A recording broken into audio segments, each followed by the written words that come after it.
Could you build a business that's better for our planet? That's what I have set out to answer. Hi, I'm Marco Pimentel, marketing expert and entrepreneur, and host of the podcast Someone Like You.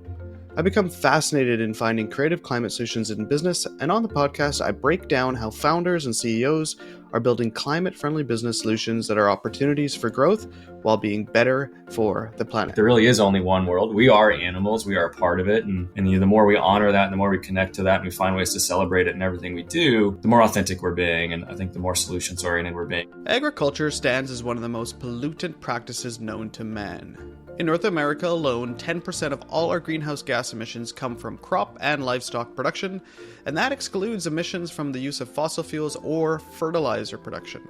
Not only that, but considering how we handle manure, transportation, chemical pesticides, and fertilizers, we are looking at a giant impact on the environment worldwide. At the other side of that scale, we have Robby Sansom, co-founder and CEO of Force of Nature, a regeneratively sourced meat company based in Austin, Texas. Robby's journey intertwines deeply with the natural food community, having previously delved into similar practices during his tenure as CFO and COO at Epic. His commitment to regenerative practices birthed Force of Nature, aiming to accelerate the creation of a global regenerative supply network. Force of Nature operates on the principles of regenerative agriculture, facing head-on a market that, for decades, has been advertised as a great business opportunity without any regard to its environmental impact. Considering the poisoning of soils and water streams by chemical agents so commonly used in agriculture and livestock production, alongside the needs and implications of each location and its natural species, Force of Nature looks to redefine its market while bringing nutrient-rich meat to consumers' tables. In this week's episode, we'll explore Robby's and Force of Nature's story, as well as question of producing more meat can be considered a solution in a century-old practice that has been slowly changing our planet. Robby, welcome to the show. Thanks for having me. So I'd just like to start kind of before Forces of Nature and to just understand if you've had or did you have a correlation to thinking about sustainability, thinking about climate change? Was it on a personal level or was it on a school level or work level or all of the above? How did you lead yourself into career-wise or school or personal-wise into being into the field of sustainability and trying to fight climate change? Personally, like just growing up, I spent a lot of time outdoors.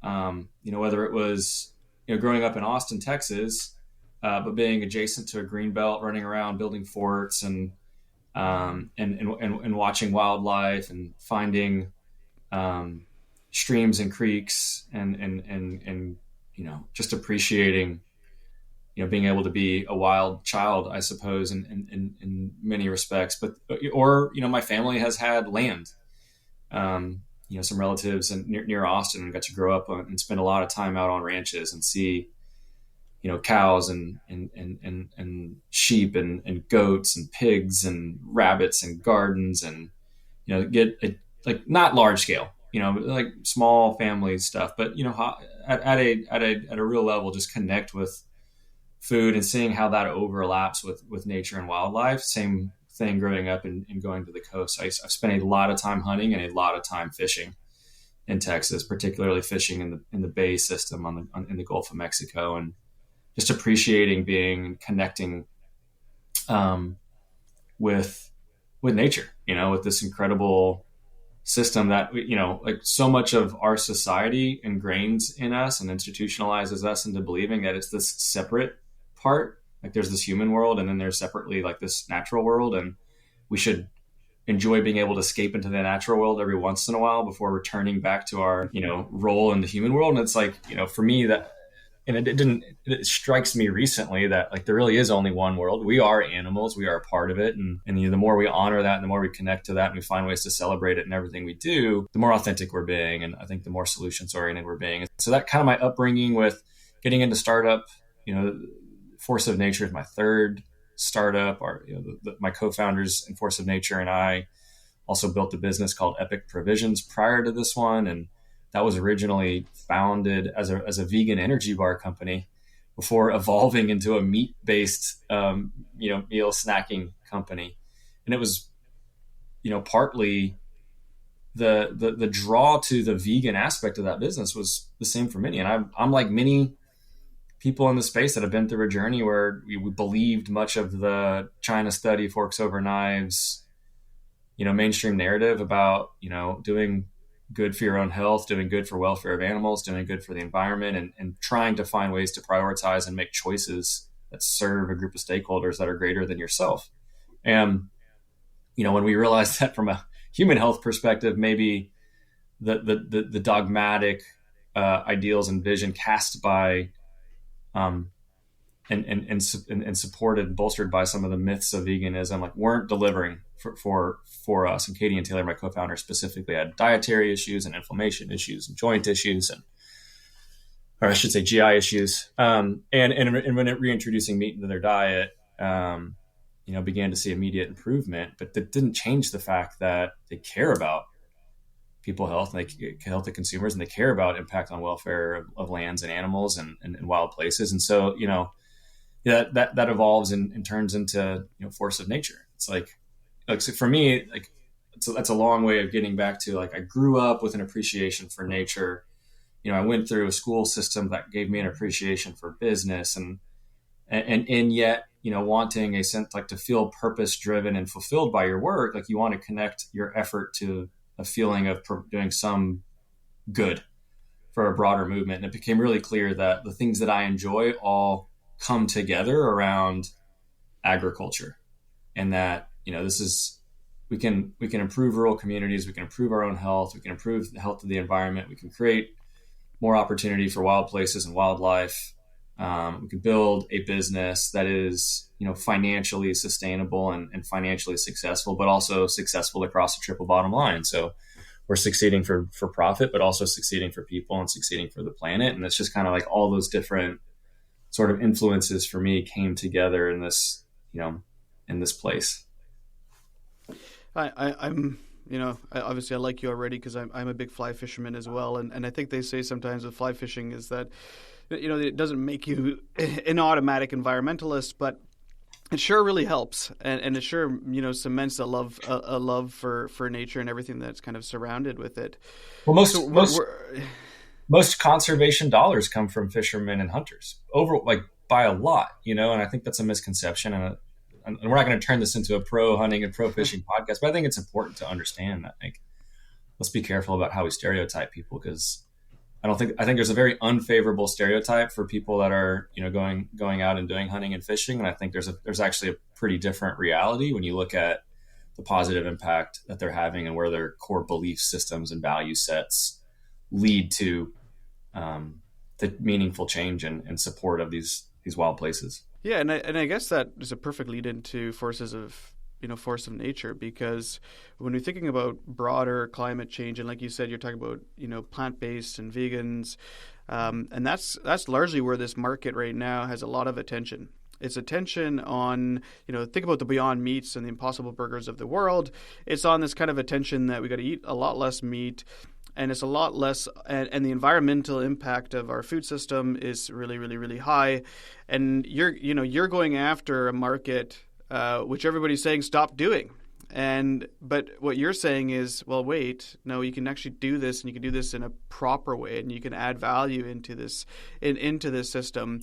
And it's really, really in an impactful way. So I guess what I'd love to start is when yourself and your co-founders came together to think about Force of Nature, what was the thesis, and how did you kind of begin this kind of startup idea?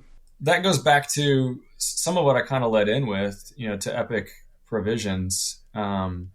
This is an extension of a mission that we've been working on for far longer than Force of Nature has existed. Like I said, we kind of got it going down this path back around, I don't know, 11 or 12.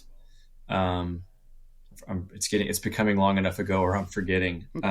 Over a decade ago now. And like we said, we wanted to incorporate animal protein into our diet because we saw the health opportunity contrary to the narrative around that.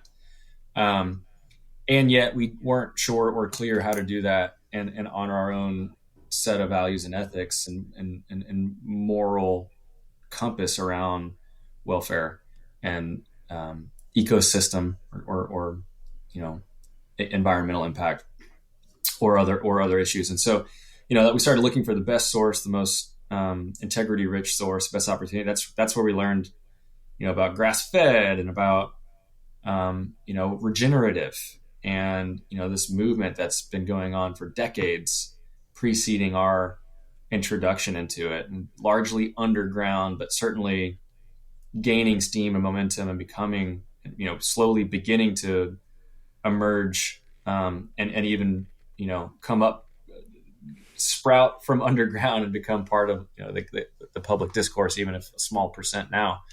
And so, with Epic, we were, fortunate that we were able to help contribute to improving awareness and understanding. We actually contributed to some research, a life cycle assessment that empirically validated, at least positive carbon impact.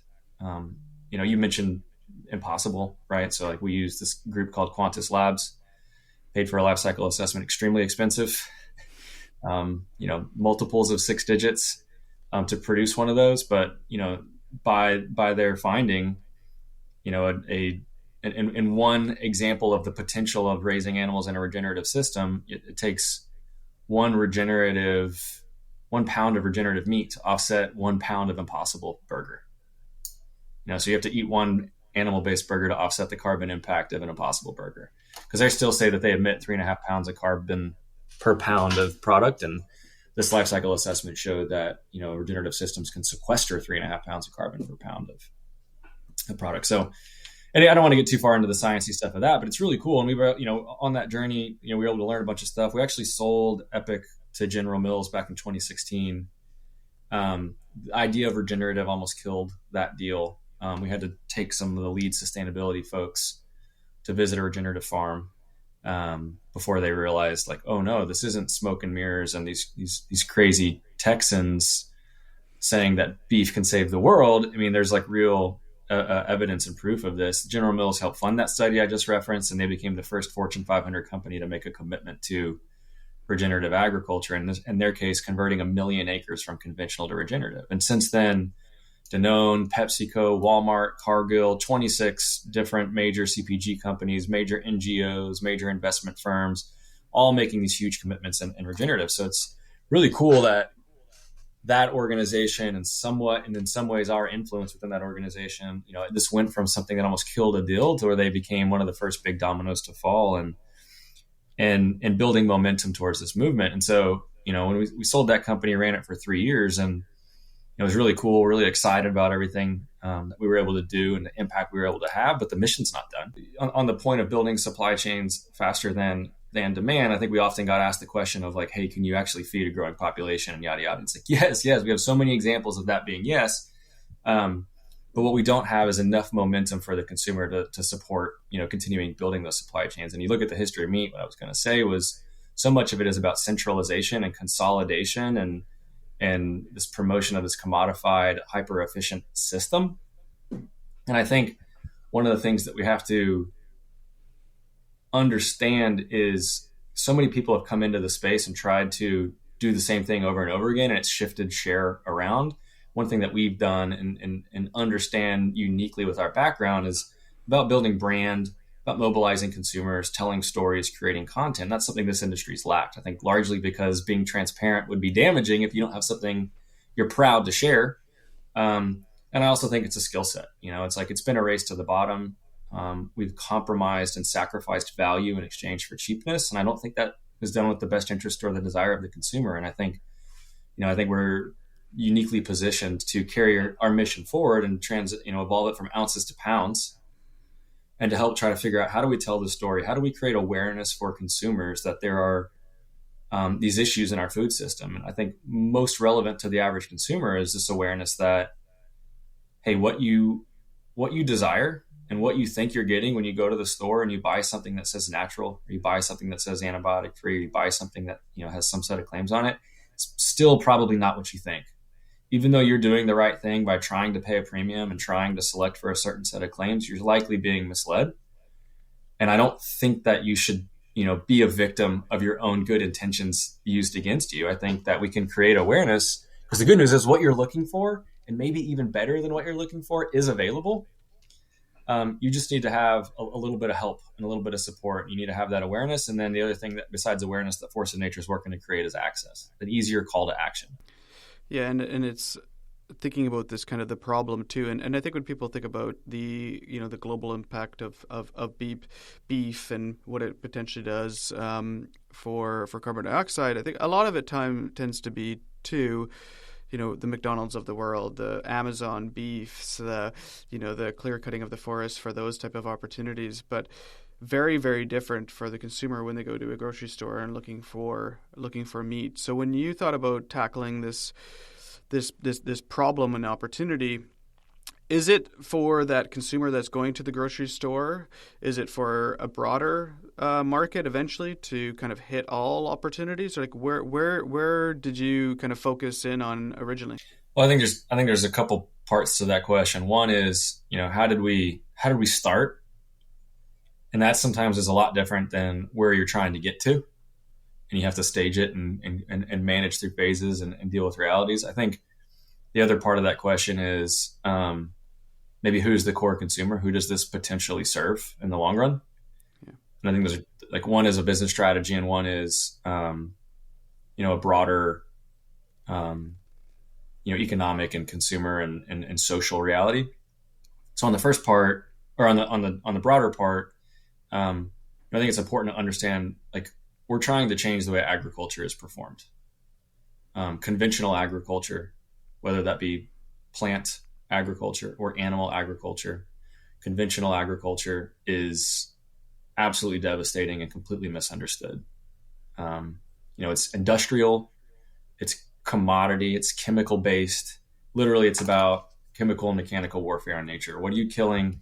What are you raising? What are you leveling? What are you disrupting in order to try to control and dominate a land base against its desires, against the inclination of nature to produce a single, reductionist sort of substance?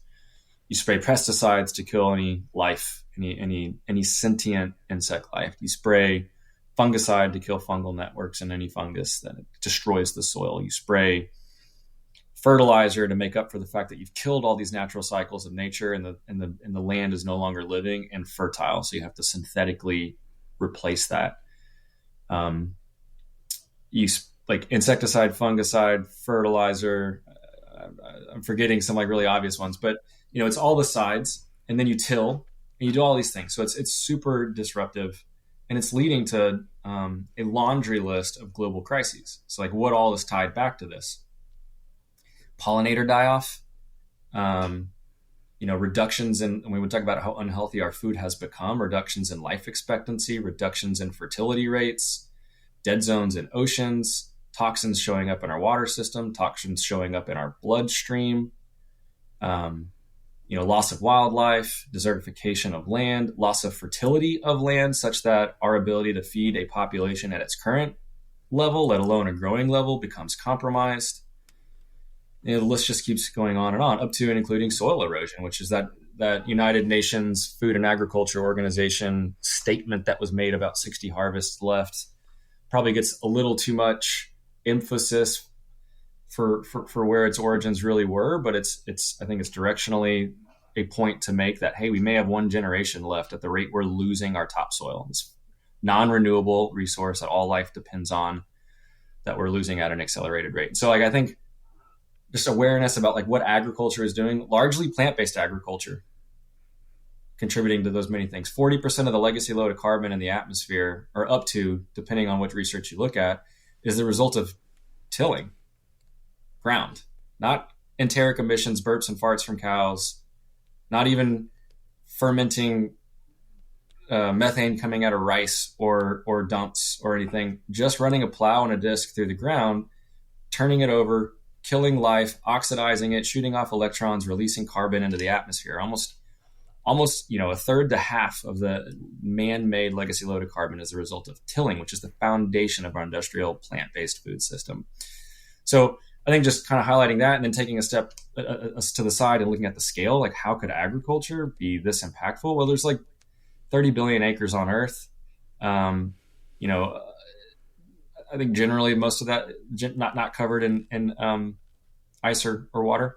And about 11 billion of those we practice some form of agriculture on. So that's a lot. It's a third of the surface of the planet, for all intents and purposes. It's hard to imagine that scale, but if you want to appreciate it in your own personal experience, look down out of a plane.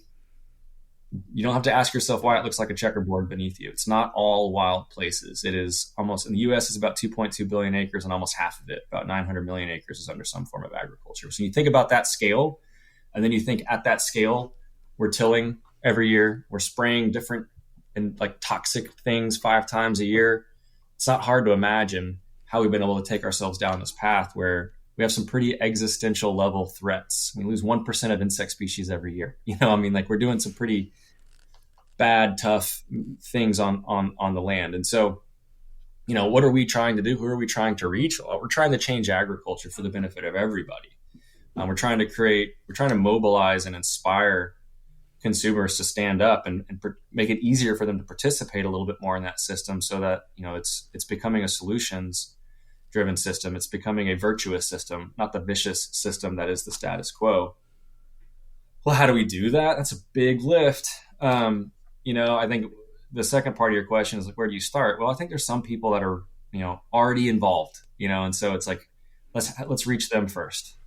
And let's help them build be a party to building a foundation. We'll call them early adopters, maybe some mavens in there, some folks that are going to get excited about this and help us build some momentum and maybe help spread the word. And then, you scale a little bit and you're able to reach out a new audience, a new type, like we talked about, hunting and fisher people. You know what I mean? Like a lot of people think of them as, taking a 12 pack and wearing a tank top and just trying to indiscriminately kill things. No, there's a lot of conservationists in there. They actually care about more, supporting more than just themselves. And, how do we reach them, or the head of household that wants to put the safest, cleanest food for their family on the table, or the mom who's looking to try and avoid glyphosate, or, so on down the list, identifying these personas and these, starting to expand the audience that we're reaching and looking for, and ultimately hoping to, we have some legacy goals as a company. These are our pie in the sky.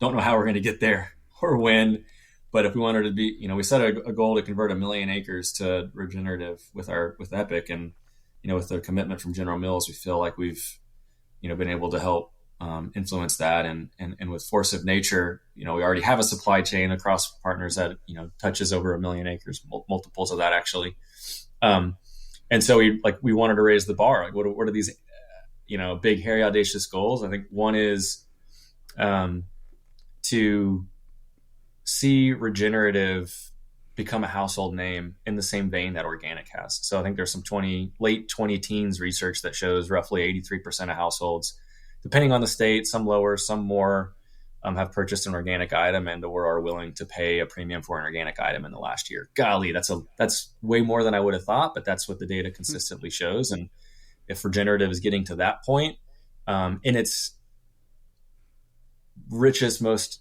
sincere and genuine form, and not totally greenwashed, that's a huge win for this movement. Again, to create more demand, to create a rising tide, to drive positive change and impact.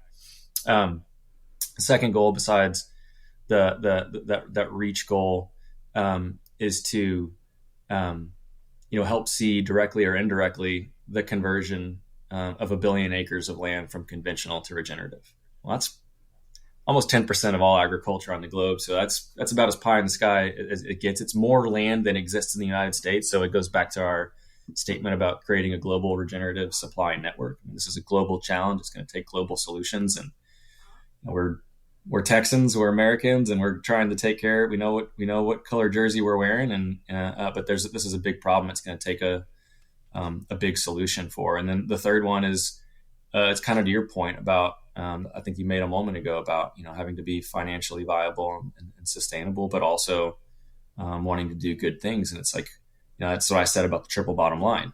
Our third goal is we'd like to see Force of Nature become 1% of the U.S. meat market. So I think it's just an interesting goal, because not a lot of people set a goal to be like, I want 1%. But I think there's a lot implied by that. I think we're not trying to capture all of the market share. we're trying to create a rising tide. We're trying to create awareness and access, and we're trying to lift up farmers and ranchers and people that are doing the right thing, that deserve an opportunity, that are losing their land at incredible rates, and are being stuck in a system where they're virtual sharecroppers. That's ultimately also taking advantage of consumers on the other end of those front lines. I think at the same time, we're talking about an industry that's $100 or $200 billion, depending on how you look at the data. So 1% is huge. It's more than enough. And I think the key thing, though, is like, if Force of Nature was able to obtain 1% market share, the really exciting thing about that is the ripple effect. That would mean regenerative is upwards of 10% or 20% or hopefully more of the supply chain. And a lot of the regenerative, like the good actors and the allies out there, are seeing the same benefit. And more, again, that virtuous cycle is starting to really rock and drive positive change. So kind of went on a long diatribe there about where we're going with who we're targeting and why, but I felt like that was some important grounding, because it's not just like, hey, there's this one person we're looking to serve. Like, we're trying to serve a way bigger thing than any of us can imagine, and sequentially target the right folks to help at the right time to help build this movement that also does not center around us. We are a part of this. We are trying to contribute to it. We are trying to accelerate it, and we're standing on the shoulders of giants in the process. But I think we have a role to play that we're uniquely capable of playing, and we're going to do it as well as we can.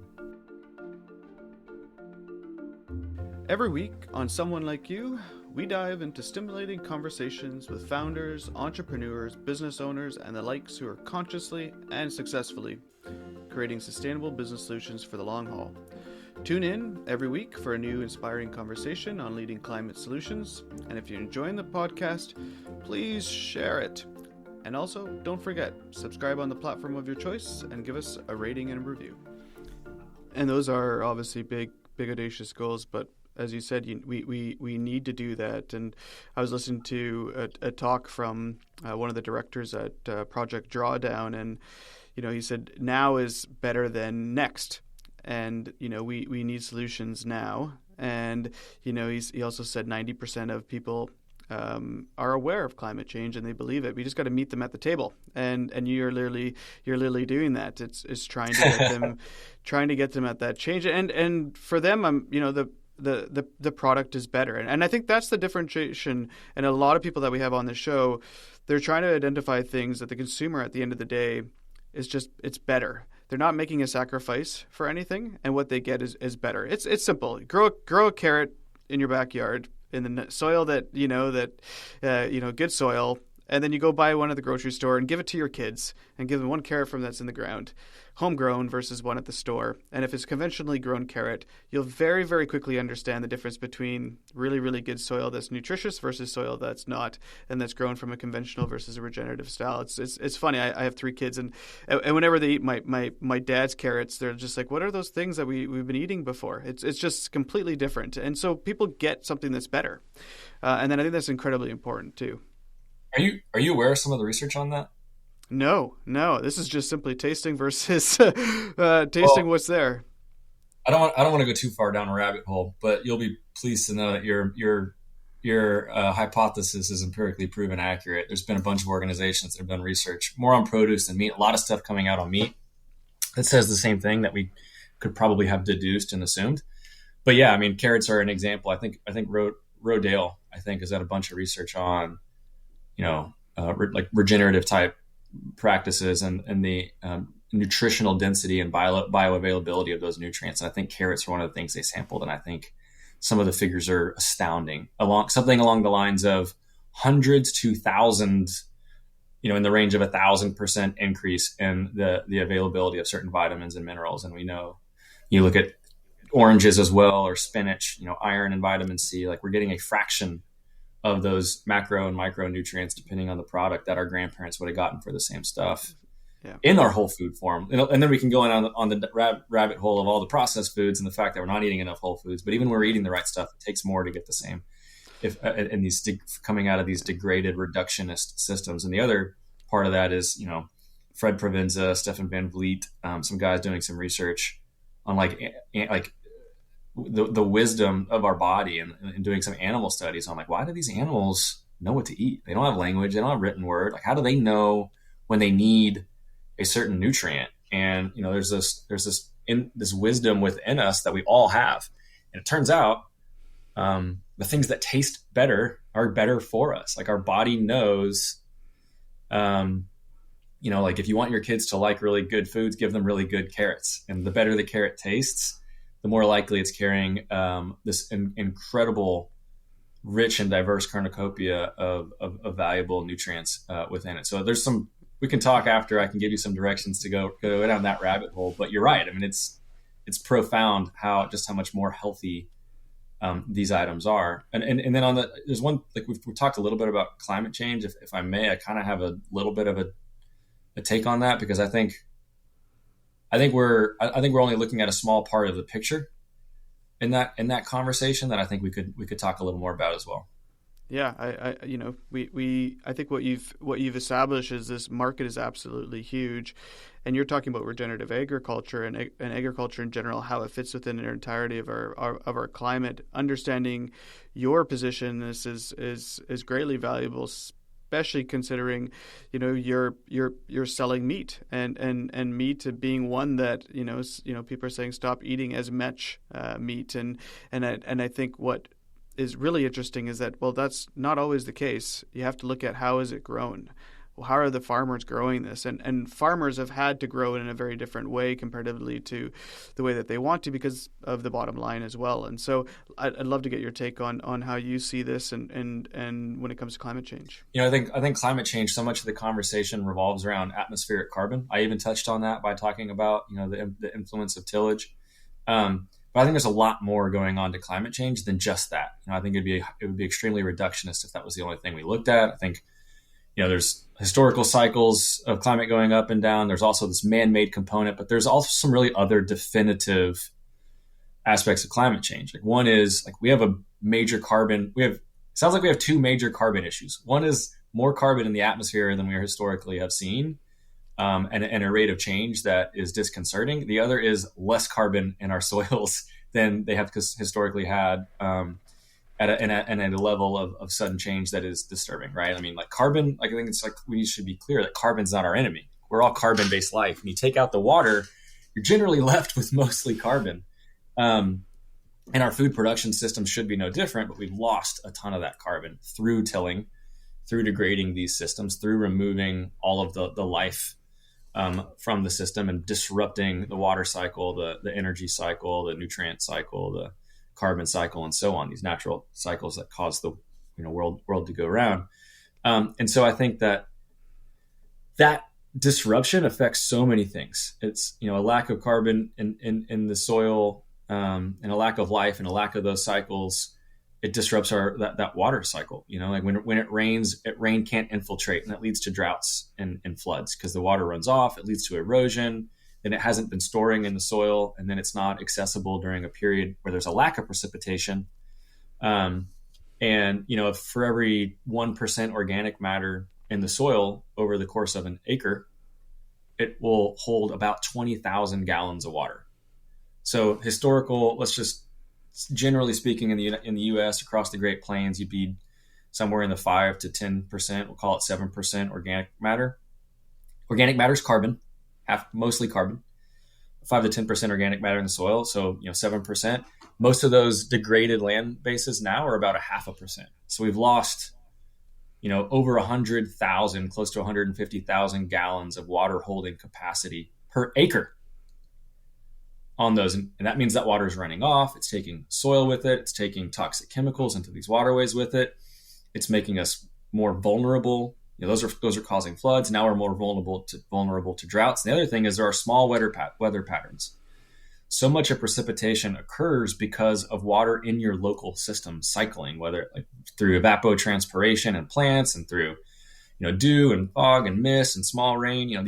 We're only getting these large scale jet stream level weather patterns, and we're kind of void of these small scale, which should make up a material percentage, maybe as much as 30% of our precipitation or more. So we've really messed up our climate and our weather systems and our water systems in all these ways. And it's not just about carbon, and it's not just about, hey, if we remove carbon out of the atmosphere, we solve our problem. It's like, no, we need to take carbon out of the atmosphere, and we need to get it into our soils and our food production soils, back where it used to be and where it belongs, because those systems are broken too. And that is also impacting, a lot of the climate challenge and struggles that we're seeing, that's leading to thousands of counties in the United States being declared disaster areas every year due to drought, or flood.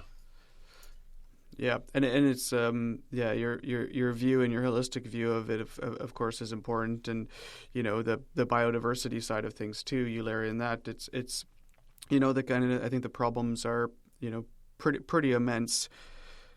To go back to you said $100 billion to $200 billion market. That's a big market to address, and you want to it's a big goal to even get to the 1%. How did you decide to go after this market in terms of your, you look at Force of Nature, you look online, you go check it out. The branding is beautiful. It's very consumer friendly. It's very easy to understand the stories, very easy to understand what regenerative farming is. Actually, you know what? If somebody asked me what it was, rather than send them to book, I'd probably send them to your site. Like, here's a great, overview outside of the Netflix Little Biggest Farm show that was really good for regenerative farming. How do you approach that market? Do you approach it from getting into the places that people are going to in the grocery stores? Is it mostly direct to consumer? Like, how do you think you get there, or is it both channels? I think for us, again, awareness and access on the consumer side of this. So, how do we make it as easy as possible? We do it all. And so it's in retail, it's in restaurants and food service, ingredients, and it's in direct to consumer, e-commerce, mail it to your door and deliver it to you. Like, if you're on the cutting edge of wanting to order and you think ordering meat that way is like the way you like to do it and you've got a fondness for it, we're there. If you want to go to your favorite store, we want to be there. And if you want to go to your favorite restaurant, we want to be there. And if you want a breakfast item, we want to offer it. And if you want a dinner item, we want to offer it. And we want something convenient in between those things, we want to offer it. Like, we want to build a brand that you can trust, that stands for a set of values and is doing work. And we are not perfect, and we will never be perfect, but we will continue to try to raise the bar and be as honest and forward as we can in the process while we're doing that. We want to make it easy. So, like, to address that market, we're more focused again about how do we create more demand. And one of the ways to do that is to make the job as easy as possible for consumers who are overwhelmed and confused and struggling, and to try, like, well-intentioned, but got a lot on their minds. And, how do we reduce the amount of steps between where they're at and where they want to be? If that makes sense. It does. And from the farming side or the ranching side of it, you mentioned converting land. When you started to create these relationships with ranchers and farmers, what is your mix between farms and ranches that are already regenerative and ones that you work with to work with them to convert it? Are you finding that a challenge as well, or is it that farmers, if the demand is there, they're happy to do this and they're happy to switch over to regenerative farming? Yeah, it's even more complicated than that. But I think, like, the benefit that we had is that we had been doing this for a lot longer than Force of Nature's been around, so we were able to meet and understand existing supply partners. So some of it was folks we've known for a while, and have worked with them and grown with them along the way. And in some of those instances, our percentage of their supply has increased. In some of those instances, we've been able to work together and they've been able to find other paths, and we've, stayed stable or gone down. And then there's instances where, early on you might be buying boxed meat, meaning you go to a customer and you say, hey, I want to buy trim. Hey, you over there, I want to buy, some middle cut, some steaks. We're also doing a lot more now moving forward, buying whole animals. We're getting into a technical nuance of the industry, but when you're buying boxed meat, you're taking what somebody else has tried to optimize an animal. When you're buying a whole animal, you got to find a home for everything on it and try.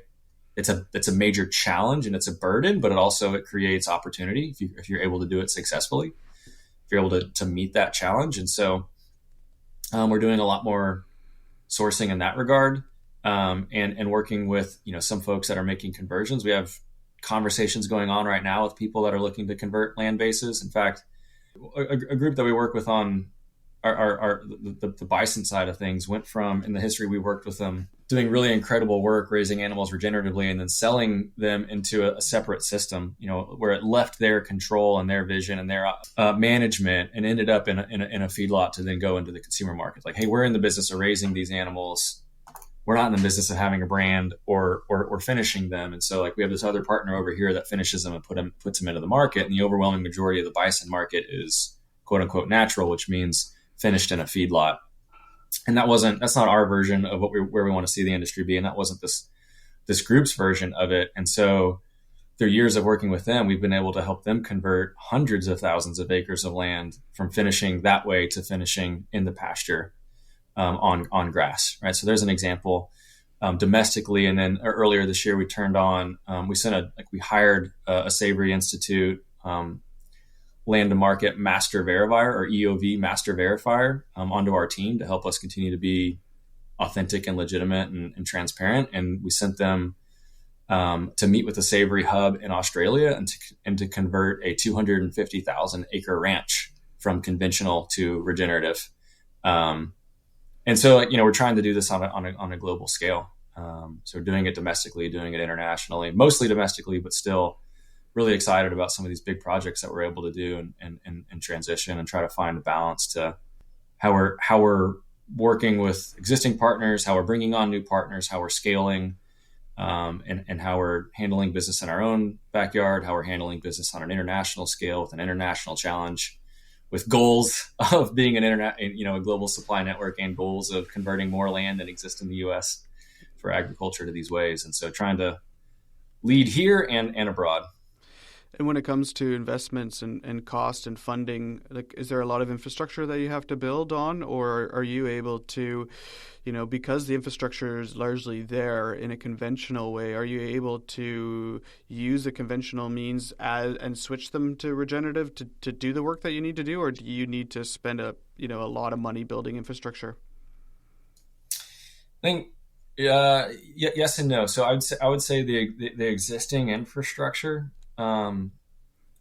is not widely available. In fact, it's like the commodity system has put like efficiency at the pinnacle. And I think the risk and challenge of that is it creates it's hyper efficient, and therefore it is brittle. We saw baby food break.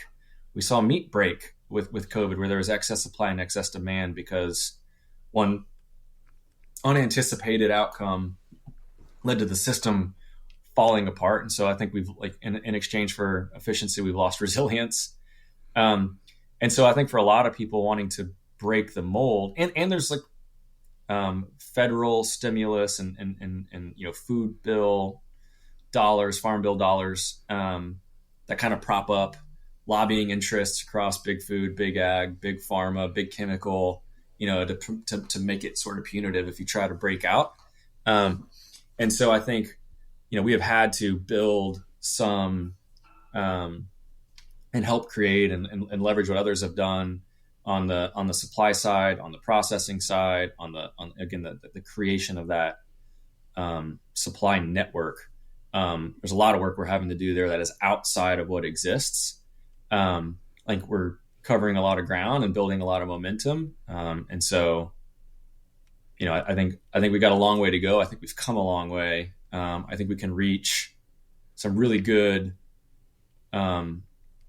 folks. It's interesting. I think a quarter of I think, I don't want to I'm going to get this slightly off, but it's directionally close enough for the point I want to make. I think like 4% of the U.S. beef is grass fed, but only 1% of it is marketed as grass fed. The rest gets put into the commodity system and the same thing is probably generally accurate for regenerative. Probably 1.5% is regenerative, but only a fraction of that makes it into the market as marketed as regenerative. So, like, these people are doing the right things, and it's going into that commodity system because it's what they have access to. And we need to give them more access, better access, more convenient, more realistic, more obtainable access to a system that can give them a premium that they're not currently getting.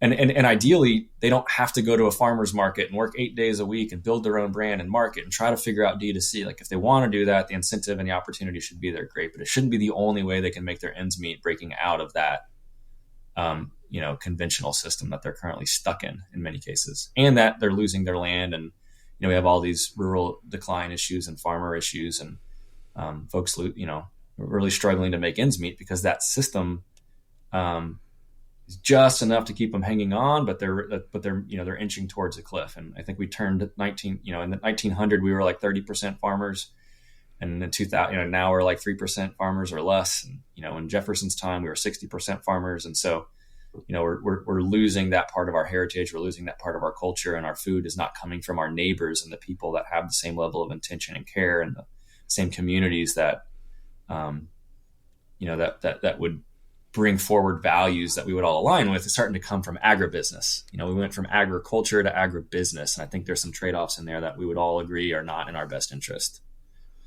Robby, we're getting towards the end of the time, and I think that what's so interesting about what you've been working on and building is it's a big problem and a big industry, as you said, at agribusiness. And a lot of entrepreneurs and people that are listening, what would you say to them when they're kind of thinking about, getting into, sustainability or climate focused businesses, and, what would kind of be your your starter story of like, this is why you should be doing this and why you should be doing this now?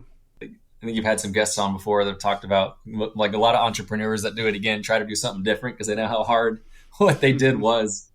And I think for us, we went back and forth over this. It's just like, golly, do we really want to try to do this again? This is so hard, and the overwhelming majority fail. But again, we felt like we were, in our case, uniquely positioned. I think, like one, is it really important?